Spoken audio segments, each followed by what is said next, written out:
Democracy for the Citizens Party. DCP. Skiza Kenya.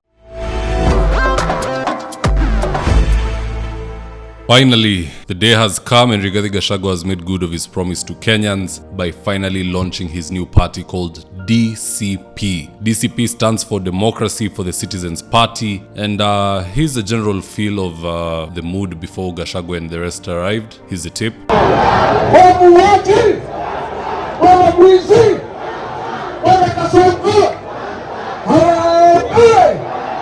Democracy for the Citizens Party.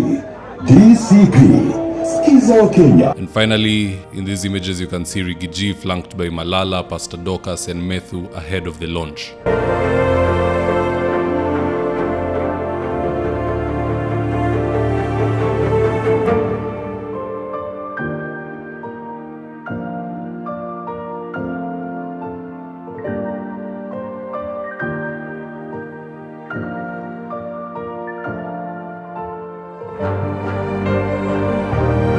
Now, in regards to the party logo, should be on your screen right now, you can see it's an ear with a hand held behind the ear. In other words, trying to amplify whatever people are saying so that the message can hit home. And if you look at the party slogan, it resonates also with the logo. It says, Skiza wa Kenya. So the message here is that this is a party that is designed to listen to the common mwananchi, listen to the complaints of the people, and listen to the progressive advice that is coming from progressive leaders and citizens alike. This is a very interesting logo. This is a logo yenye itakubalika kila mahali. You can also see the party colors there. There is a bit of green and orange. In the images I showed you before, I'm sure you saw Pastor Dorcas was in green, Rigathi was in orange, so they shared the colors right in the middle.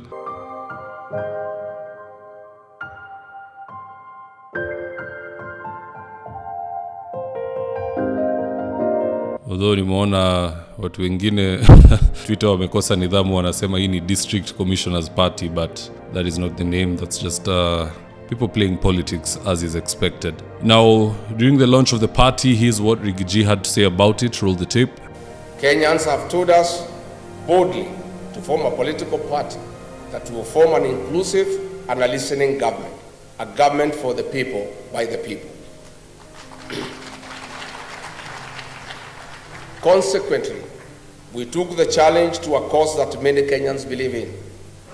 I made a promise to you that in the month of May 2025, I would unveil a new political party whose philosophy resonates with you.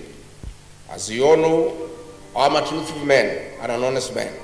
I keep my word and my promises. I detest lies. And that is why I disagreed with the liar number one.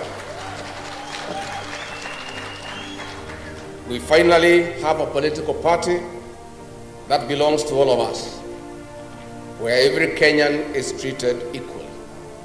Our new party is Democracy for the Citizens Party. Our party slogan is Skiza wa Kenya. But if Kenyans want, they can always interchange it with Skiza ground.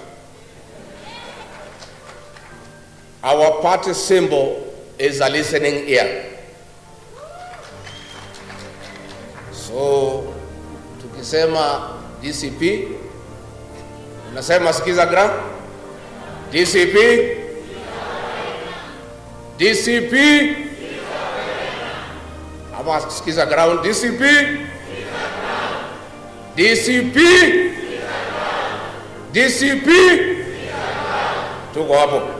Now, that aside, these are two things you might want to know. Cleophas Malala is the de facto deputy party leader. We said it here just the other week that if he's announced as the Secretary General of DCP, then that will reflect a serious lack of ambition on his end. Him being deputy party leader is befitting. At least the party is diverse. It will be very lucrative to Mulembe Nation, which has the second highest registered voters in this country, second only to Mlima Kenya. A collabo between the two will have the CIC tending his ship in Sugoi before 8 a.m. The other thing worth noting, as we speak, this new party by Rigathi Gachagua has caused such a big storm in State House, to the point that the president or somebody around him has had to make phone calls for goons to be sent to disrupt the launch of DCP. Now, the reason I'm linking this with those in leadership is the fact that these goons were shooting in the air. The usual goons that we know will use stones, will use twigs and other things like that. But when you see people coming with firearms, shooting in the air in the full glare of the media, these are people who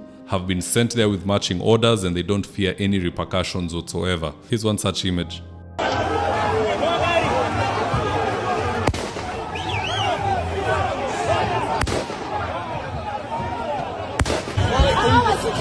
Now, I would play you the video, but YouTube is very skirmish about such content involving firearms and whatnot, so I'll just leave the media to do what they do best. You should be seeing it in a TV screen near you now. At the end of the day, this attack was pointless. It only made this event even more popular. People now know what happened and who is panicking about the events of the day. And also the attack is coming a little bit late. The party has already been launched. Everything that needed to be said was already said. So this is too late and it adds no value to anyone. If anything, it devalues the president's currency when he goes to speak with the people. Now that's all I had for you today in this particular segment. I'll be keeping you guys abreast in regards to what's happening as the events of the day unfold. Having said that, if you're here for the first time, please go on and hit the subscribe button. And if you're watching for a different platform, just head on over to YouTube, search for hondavidwafula, hit the subscribe button. You're going to be getting a ton of content of this nature. If politics is something you're passionate about, this is definitely the one channel that you really need to subscribe to.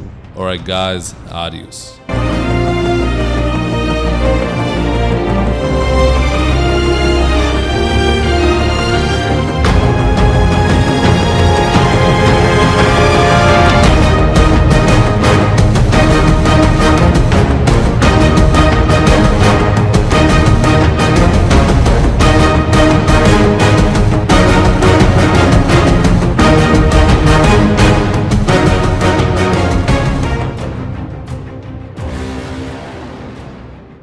Thank you for choosing David Wafula as your primary news platform. We put countless hours in research, recording, and editing. By showing up each and every day to watch our videos, you encourage us to generate more videos for the viewers. We are on a mission to inform, educate, and build a better tomorrow. To our thousands of followers in a world full of presidents, kings, and queens, you are the real gem. Adios.